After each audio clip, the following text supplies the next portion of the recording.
Salut à tous et bienvenue sur le talk show du FoCM.fr. Et oui, l'Olympique de Marseille qui est second au classement de Ligue 1. Ça fait du bien au moral, je ne vous le cache pas. Pour en parler autour de la table, Romain Canucci est avec nous avec une belle chemise rose. Salut Romain. Je sais qu'elle te plaît cette chemise. Ah mais moi j'adore le rose. Vraiment en plus. Eden Park, tout ça. Franchement c'est le top. Chichi, c'est moi le boss. On salue nos amis d'Eden Park. Également. Salut Seb, bonsoir à tous. Et on est particulièrement heureux de l'accueillir au lendemain d'une victoire de l'Olympique de Marseille. C'est Michel Aliaga. Merci de m'accueillir. Donc j'avais fait faux bond pour après OM-PSG parce que je savais qu'en étant là, comme j'étais un peu chat noir, on risquait de perdre là. Donc là, du coup, ce qui s'est passé, c'est que on a perdu. Voilà. Donc j'ai accepté de venir là ce soir. Je suis content. Royal Skull qui te dit c'est fini, octobre rose Romain pour la petite.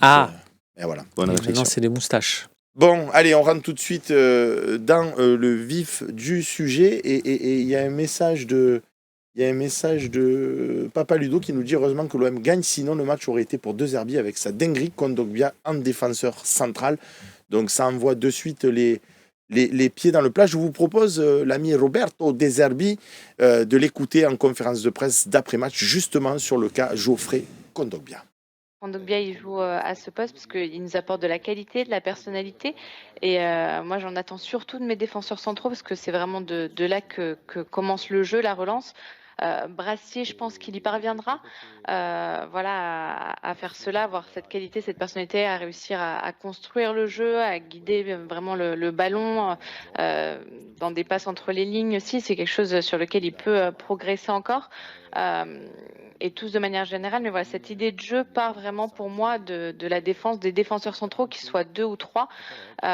Et donc, je pense que ce courage, cette qualité, cette personnalité qui est nécessaire, on l'a aussi avec Kondogbia. C'est pour ça qu'il jouait ce soir, puisque en étant par nature un milieu et pas un défenseur central, il y a encore plus de qualité qu'il peut nous apporter. Donc je voulais faire cette partie sur Kondogbia. On pourrait aussi faire des débats sur Koné, sur Rabiot, il y a des tas de sujets à évoquer. Il y aura une talk de toute façon jeudi, il y a des OM au café. Il y en aura pour tout le monde. Mais moi, ce qui m'a quand même surpris, parce qu'on a eu la chance d'avoir un certain Gérard Gilly lundi dernier, je lui ai dit Gérard, qu'est-ce que tu penses de l'idée de faire reculer Kondogbia, qui est un milieu de terrain en défenseur central? Il m'a dit, moi, très modestement, je faisais jouer les milieux avec les milieux, les défenseurs avec les défenseurs, etc. Et moi, ce qui m'interroge beaucoup, c'est cette conférence, c'est cet extrait de la conférence de presse de Zerbi qui dit il nous apporte du caractère et tout. Enfin, les Nantais, ils ont eu 5 occasions franches, c'est 5 fois Kondogbia qui est impliqué dedans, y compris sur le but. Alors, sur le but, il n'y a pas que lui qui est fautif, mais il en fait partie, puisqu'il lâche le marquage et que c'est pas un défenseur central, donc presque je peux pas lui en vouloir. Romain, c'est quoi? Et je finis d'être complet sur ma question, et je me tairai et je vous écoute religieusement sur vos avis, bien évidemment. C'est que là, il nous parle de Brassier. Mais évidemment, si on avait le choix entre Brassier et Kondogbia, je comprends son raisonnement, puisque Brassier est aussi extrêmement décevant. Mais il y a juste un garçon qui s'appelle Cornelius, qui, moi, en tout cas, m'a pas déçu depuis le début de l'année, qui a une tour de contrôle aérienne, qui récupère tout. Techniquement, il m'a l'air assez à l'aise. Mais on ne l'utilise pas. Donc, je voudrais comprendre le concept. C'est marrant que tu cites, et surtout cet extrait-là. Je t'avoue que, comme toi, j'ai découvert ces images hier soir après le match. Et dans ma tête, je me suis dit, tu préférais être qui? Est-ce que tu préférais être Brassier, qui flingue pas, mais on a compris, c'est-à-dire il dit, Brassier, il le sera un jour, ça veut dire il ne l'est pas aujourd'hui. Voilà, on traduit. Voilà. Donc, je me suis dit, est-ce que tu préfères être dans la peau de Brassier, c'est-à-dire publiquement, on te met un petit truc, ou tu préfères être dans la peau de Cornelius, où on ne sait même pas que tu existes? Ou alors, tu es encore dans la peau de Bamo Meïté, alors là, 3 changements en défense, tu rentres même pas. Tu es encore beaucoup plus loin. Cet extrait est très intéressant. Au moins, il a le mérite de nous annoncer la couleur. Et là, j'ai envie de te dire, pour le prochain match, tu sens que Kondogbia est partant probable en défense centrale, qu'il est parti pour insister avec cette idée-là. On a eu des changements de poste. On a eu des mecs au début, Rudy Garcia qui nous a mis Bounassar. Au début, on s'est dit, qu'est-ce qu'il fait là? Et le mec est allé jusqu'au Bayern Munich. Donc si ça se trouve, peut-être que dans 4-5 matchs, Kondogbia, il va s'habituer à ça.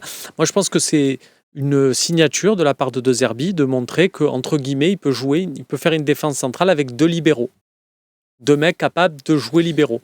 Mais comme toi, contre Nantes, j'ai pas été convaincu. Michel, ce que nous dit Romain est intéressant. Je me souviens, et tu t'en souviens aussi, puisque tu es bien plus ancien que moi à suivre l'Olympique de Marseille, que Stéphane Mbia avait reculé sous les ordres de Didier Deschamps à côté de Diawara avec succès.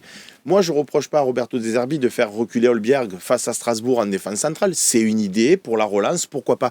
Mais pourquoi à la mi-temps, tu ne t'aperçois pas que ça ne marche pas et tu n'inverses pas? Pourquoi Kondogbia, il s'entête? Il va s'entêter, il va falloir perdre combien de points avec Kondogbia pour qu'il se dise, bon, faisons autre chose. Ça va plus loin, Seb. Il y a quand même en défense, hier, on a 3 blessés.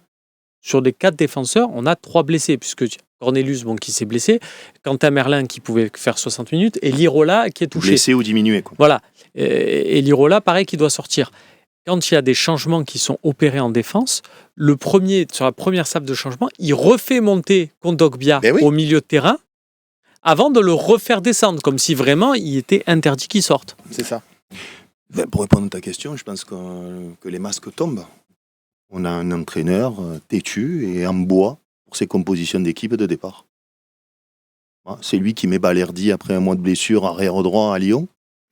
C'est lui qui met Aubière à Strasbourg, alors que c'est ton meilleur joueur depuis le début de la saison au milieu de terrain.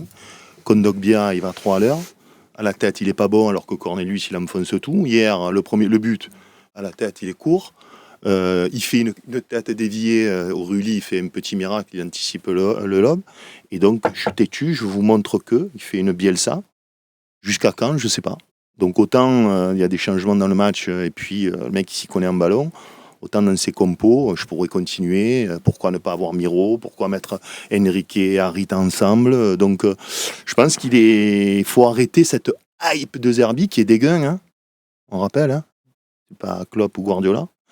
Donc moi je suis un peu... Voilà, je trouve qu'on est très très gentil avec Monsieur De Zerbi. Si c'est Garcia qui avait fait ça, je pense qu'on le fracasserait.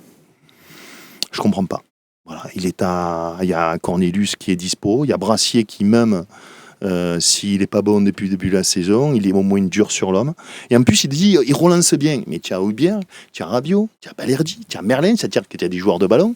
Et puis qu'est-ce qu'il fait Kondogbia? Est-ce qu'il fait des transversales de 35 mètres dans les pieds? Est-ce qu'il casse des lignes tu vois, où il fait des ouvertures à laser?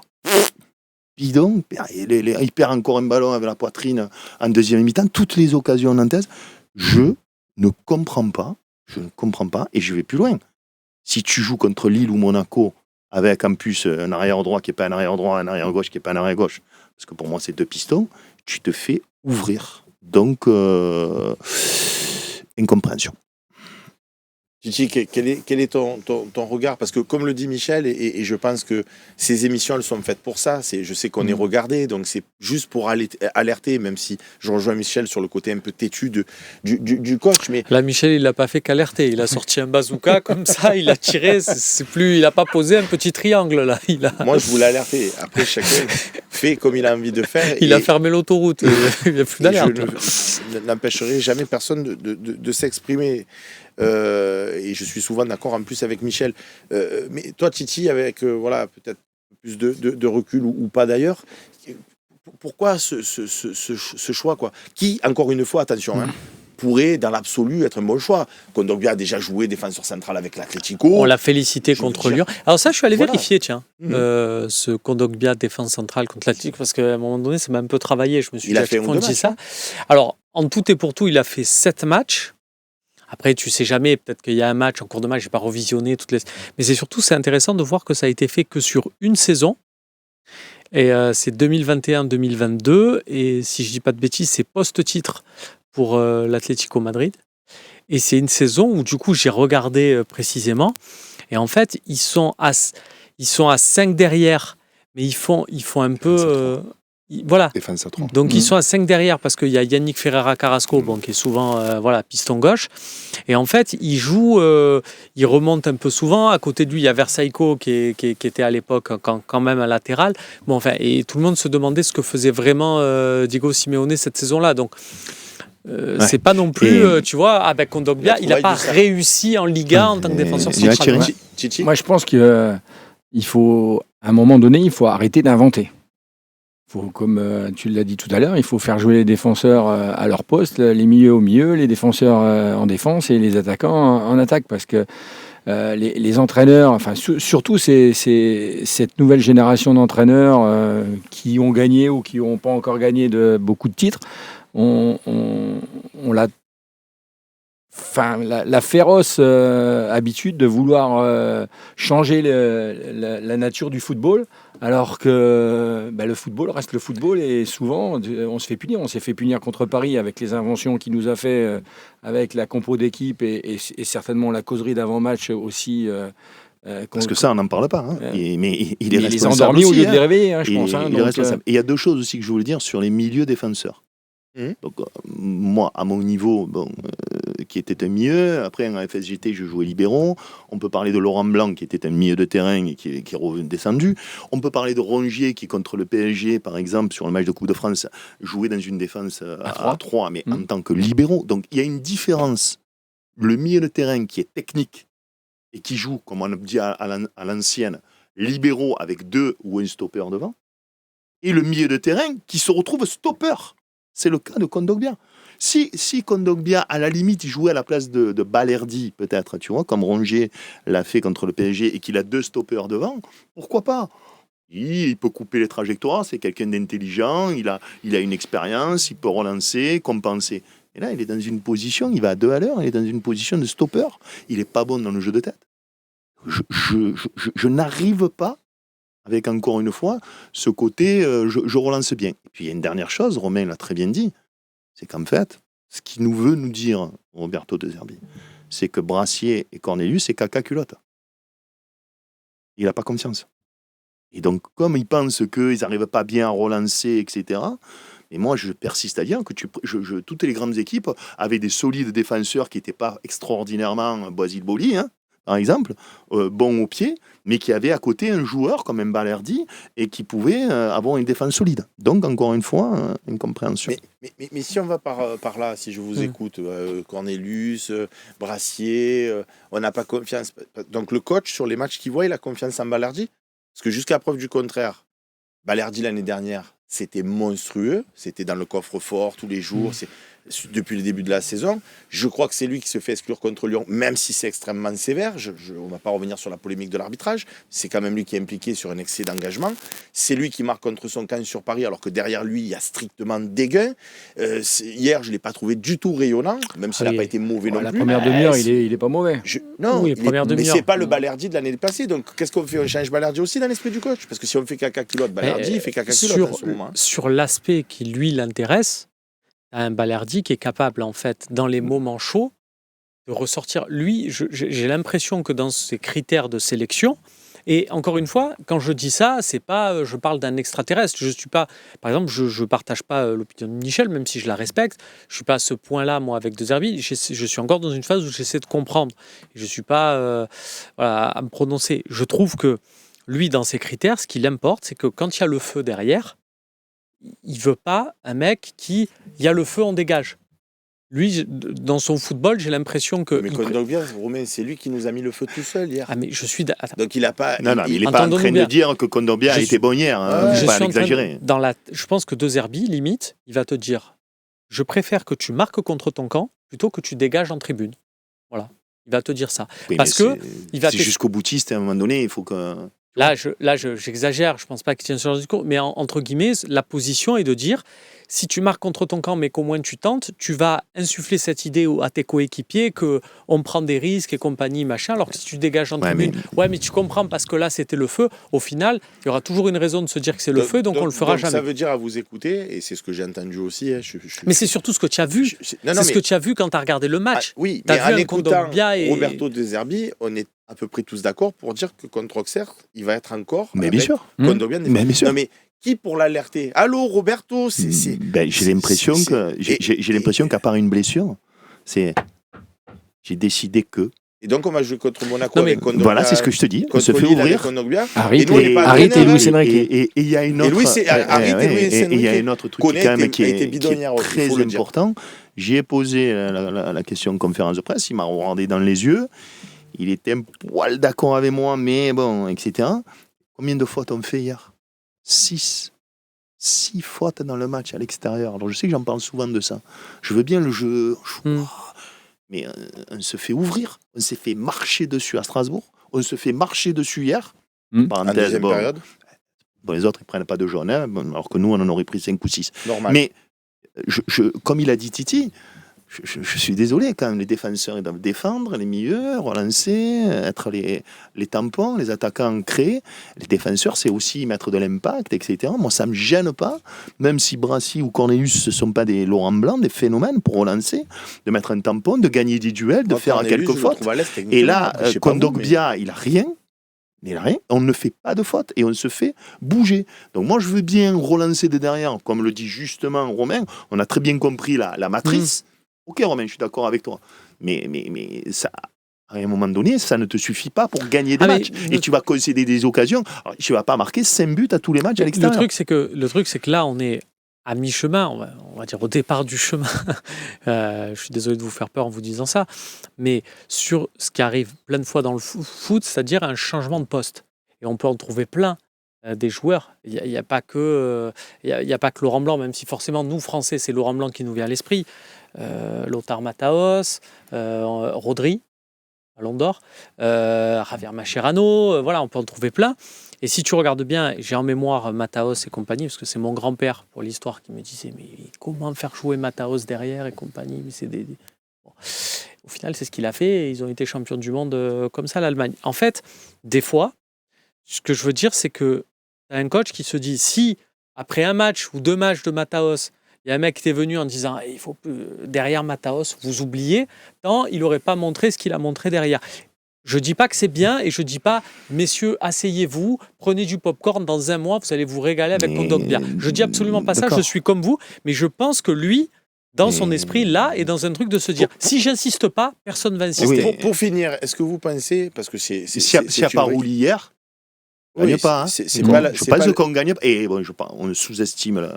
Déjà, ça c'est une petite parenthèse, les 10 premiers matchs de Rouly, on le sous-estime. Pour moi, il est... fait que l'encenser. Non, mais je dis pas toi, et le Fossin. Voilà, voilà. Mais hier, Paul Lopez, on fait nul ou on perd, à mon avis. Pour finir ce débat sur Kondogbia, est-ce que vous pensez, je vais prendre le contre-pied, est-ce que vous pensez qu'en réalité, parce que ça a été quand même un très bon joueur de football, Kondogbia, c'est pas non plus une saucissonnade, est-ce qu'au final, on ne peut pas avoir une Kondogbia qui, à force de répétition, arrive à avoir les automatismes dans ce poste de défenseur central? Et est-ce qu'au final, ça ne peut pas être une bonne surprise? S'il joue libéraux, pourquoi pas? Si c'est à la place, comme je viens de le dire, à la place de Berardi, pourquoi pas, comme dirait Roland Courbis? Pourquoi pas? Mais c'est tout. Il n'a jamais été un défenseur central. Les courses, la vitesse, l'impact, sentir les coups. Alors, je vais même te dire un truc. C'est-à-dire que moi, sur le principe, et des fois, on a eu des débats comme ça avec Seb, où je disais, insistons, ce joueur, on ne sait jamais, et compagnie.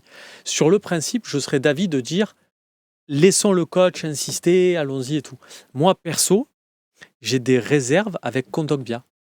Perso, Mais il a été bon contre Lyon, c'est toi-même qui le dis. Oui, il a été bon dans des conditions particulières, c'est-à-dire qu'on est bloc bas, ils subissent, et donc il a 2 défenseurs, il n'y a pas la profondeur, tu vois ce que je te dis? Donc par son intelligence, là, il a coupé, et il jouait dans la position, c'est ce que je te dis, de Balerdi, puisque Balerdi n'était plus là. C'est exactement ce que je voulais te dire. Il jouait sans Balerdi. Super réflexion, c'est parce qu'il était dans cette position de rongier face au PSG.